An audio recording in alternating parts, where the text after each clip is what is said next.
قد أفلح من تزكى وذكر اسم ربه فصلى ਫੁੱਲਾਂ ਦਾ ਤੂੰ ਇਤਰ ਬਣਾ, ਇਤਰਾਂ ਦਾ ਫਿਰ ਕੱਢ ਦਰਿਆ, ਦਰਿਆ ਵਿੱਚ ਫਿਰ ਤੂੰ ਗੋਤੇ ਲਾ, ਮਛਲੀਆਂ ਵਾਂਗੂ ਤਾਰੀਆਂ ਲਾ, پھر بھی تیری بو نہیں مکنی، پہلے اپنی میں مکا۔ آج ہم جس ٹاپک پر گفتگو کرنے جا رہے ہیں وہ یہ ہے کہ تصوف کیا ہے، واٹ از میسٹیسزم، تصوف کیا ہے۔ تصوف کا مقصد اللہ کریم جل شانہ کی پہچان حاصل کرنا ہے۔ تصوف کا لفظ کس عربی لفظ سے بنا ہے، اس کے بارے میں صوفیہ حضرات کی دو اصطلاحیں ہیں۔ ایک یہ کہتے ہیں کہ تصوف کسی لفظ سے نہیں بنا بلکہ یہ ایک لقب ہے جو مخصوص خصوصیات اور صفات والے لوگوں کو دیا گیا ہے، جبکہ دوسرے صوفیہ فرماتے ہیں کہ لفظ تصوف 3 لفظوں میں سے کسی ایک سے بنا ہے۔ ان 3 لفظوں میں سے پہلا لفظ ہے صوف۔ صوف عربی زبان کے اندر اون کو کہتے ہیں، جیسا کہ سنن ابن ماجہ میں ایک پورا چیپٹر موجود ہے جس کا نام ہے لبس الصوف، اون کا لباس پہننا۔ حضرت عبادہ بن صامت رضی اللہ تعالی عنہ فرماتے ہیں کہ خرج علینا رسول اللہ صلی اللہ علیہ وسلم ذات یوم وعلیہ جبۃ رومیۃ من صوف، یعنی ایک دن آقا کریم علیہ السلام ہمارے پاس تشریف لائے اور آپ نے اون کا بنا ہوا رومی جبہ پہن رکھا تھا۔ اسی طرح صحیح البخاری کتاب اللباس میں ایک چیپٹر قائم کیا گیا ہے جس کا نام ہے لبس و جبۃ صوف فی الغزو، جنگ میں اون کا جبہ پہننا۔ اس چیپٹر میں حضرت مغیرہ بن شعبہ سے ایک حدیث روایت کی گئی ہے کہ محبوب کریم صلی اللہ علیہ وسلم نے وضو فرمایا وعلیہ جبۃ من صوف، اور آپ نے اس وقت ایک اون کا جبہ زیب تن فرمایا ہوا تھا۔ اگر یہ لفظ مانا جائے کہ اسی لفظ صوف سے بنا ہے تو اس لحاظ سے صوفی کا مطلب یہ ہوگا کہ صوفی وہ بزرگ ہوتا ہے یا صوفی وہ انسان ہوتا ہے، وہ مسلمان ہوتا ہے جو سادگی کو اختیار کرتا ہے، بے تکلفی کو اختیار کرتا ہے اور دنیاوی زندگی سے لگاؤ کم کر دیتا ہے، اس کو صوفی کہتے ہیں۔ اور دوسرا لفظ ہے جس سے کہا جاتا ہے کہ لفظ تصوف بنا ہے، وہ ہے لفظ صفا۔ صفا کہتے ہیں صفائی کو، پاکیزگی کو۔ اس کے مترادف لفظ جو عربی زبان کے اندر بولا جاتا ہے وہ ہے تزکیہ۔ اللہ کریم عز و جل سورۃ الاعلی ورس نمبر 14 میں ارشاد فرماتا ہے قد افلح من تزکا، کامیاب ہو گیا وہ آدمی جس نے مجاہدہ کر کے پاکیزگی حاصل کر لی۔ آقا کریم علیہ السلام کو اس کائنات میں ہمارے پاس بھیجنے کا ایک مقصد یہ بھی بیان کیا گیا ہے کہ یتلو علیہم آیاتہ ویزکیہم، یعنی وہ رسول ان پر اللہ کی آیتیں پڑھتے ہیں اور انہیں صاف ستھرا کر دیتے ہیں۔ پاکی اور صفائی سے مراد یہ ہے، اگر مان لیا جائے کہ لفظ تصوف اسی لفظ صفا سے بنا ہے تو پھر تصوف کا مطلب یہ ہوگا کہ روح کو تکبر اور حسد جیسے روحانی اور ظاہری بیماریوں سے پاک کرنا تصوف کہلاتا ہے۔ اسی لحاظ سے بعض بزرگوں نے فرمایا کہ تصوف اخلاق سکھاتا ہے، نیز روح کو ریاکاری، غراض اور طمع جیسے امراض سے پاک کرنا تصوف کے اندر ایک مین جز ہے۔ اور تیسرا لفظ ہے صفا، جس سے کہا جاتا ہے کہ لفظ تصوف بنا ہے۔ صفا عربی زبان کا لفظ ہے جو کہ چبوترے کو کہا جاتا ہے، تو صفا والے کو صفوی کہا گیا۔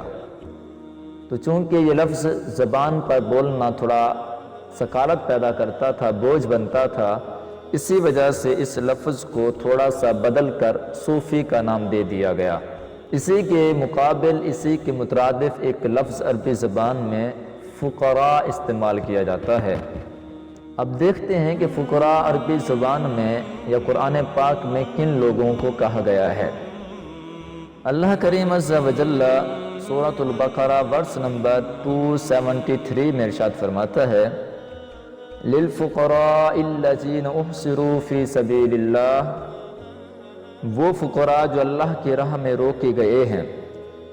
اس آیت کی تفسیر میں حضرت امام بغوی رحمہ اللہ فرماتے ہیں، وَهُمْ أَصْحَابُ الصُّفَّةِ، اس آیت میں فقراء سے مراد اصحاب صفہ ہیں۔ اصحاب صفہ کون تھے؟ اصحاب صفہ وہ حضرات تھے جن کا نہ کوئی گھر بار تھا، نہ کوئی اہل و عیال تھے۔ وہ آقا کریم علیہ السلام کی بارگاہ میں رہتے تھے اور علم حاصل کرتے تھے، اور آقا کریم علیہ السلام ان کا تزکیہ فرمایا کرتے تھے۔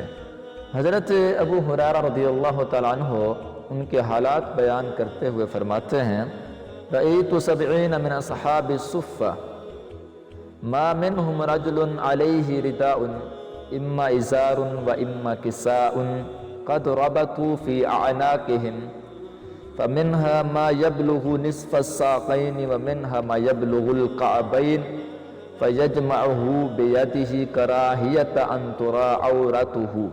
حضرت ابو ہریرہ فرماتے ہیں کہ میں نے صحاب صفہ یعنی اہل صفہ میں سے 70 آدمیوں کو دیکھا، ان میں سے کوئی ایک آدمی بھی ایسا نہیں تھا جس کے ساتھ مکمل لباس ہو۔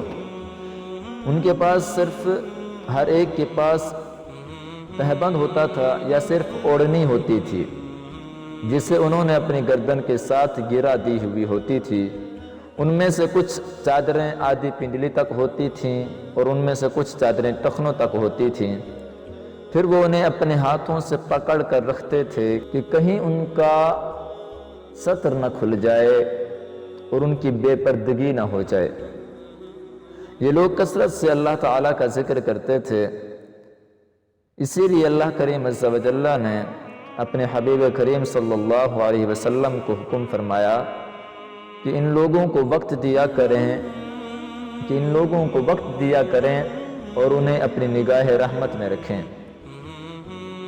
اللہ کریم عز و جل سورۃ القحف ورس نمبر 28 میں فرماتا ہے، وَاصْبِرْ نَفْسَكَ مَعَ الَّذِينَ يَدْعُونَ رَبَّهُمْ بِالْغَدَاةِ وَالْعَشِيِّ يُرِيدُونَ وَجْهَهُ وَلَا تَعْدُ عَيْنَاكَ عَنْهُمْ۔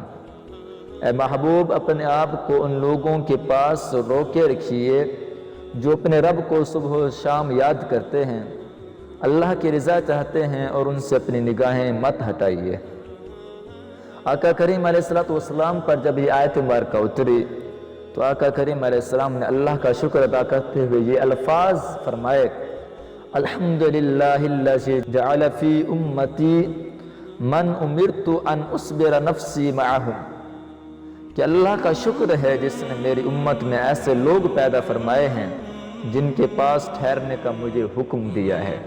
یہ تھا لفظ تصوف کا لغوی پس منظر۔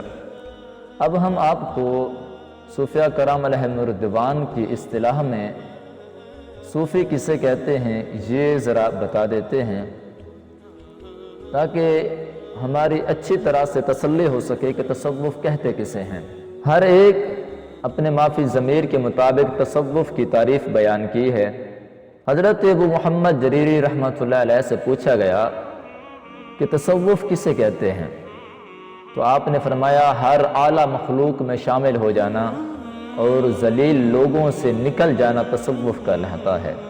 حضرت ابو محمد مرعشی رحمۃ اللہ علیہ فرماتے ہیں کہ میرے شیخ سے تصوف کا مفہوم بتانے کے متعلق سوال کیا گیا تو انہوں نے بتایا کہ یہی سوال حضرت جنید بغدادی رحمہ اللہ سے بھی ہوا تھا۔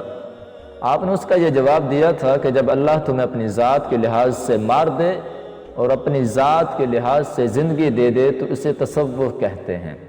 حضرت حسین بن منصور رحمہ اللہ سے صوفی کا تعارف پوچھا گیا تو انہوں نے فرمایا کہ یہ کہ تنہا اور الگ تھلگ رہنے والا انسان ہوتا ہے، نہ تو لوگ اسے اپنے آپ میں شمار کرتے ہیں، نہ ہی وہ خود کو دوسروں کے ساتھ شمار کرتا ہے۔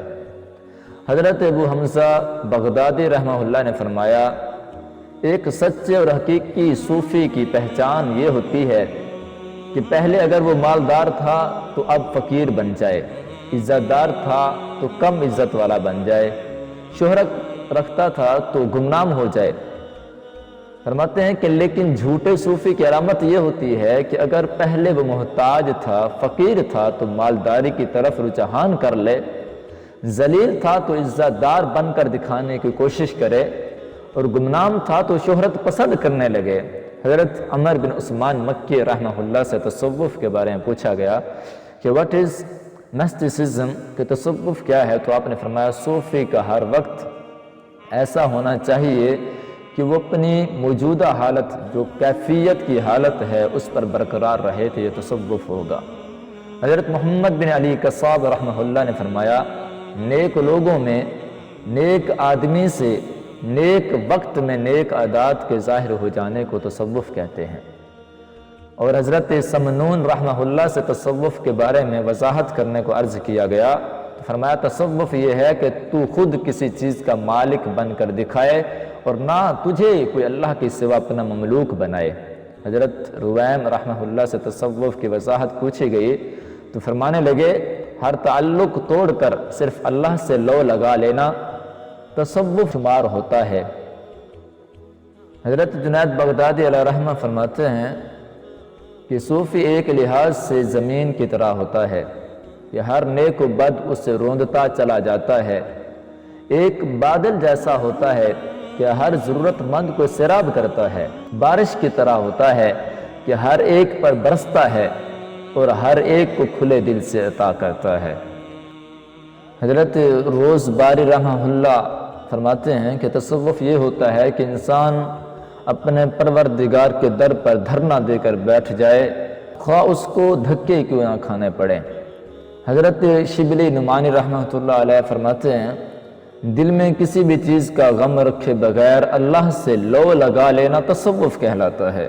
تو یہ تصوف کی ڈیفینیشن تھی جو بزرگوں نے بیان کی، اور عربی لغت کے اعتبار سے بھی ہم نے آپ کو بتایا کہ تصوف کیا ہوتا ہے۔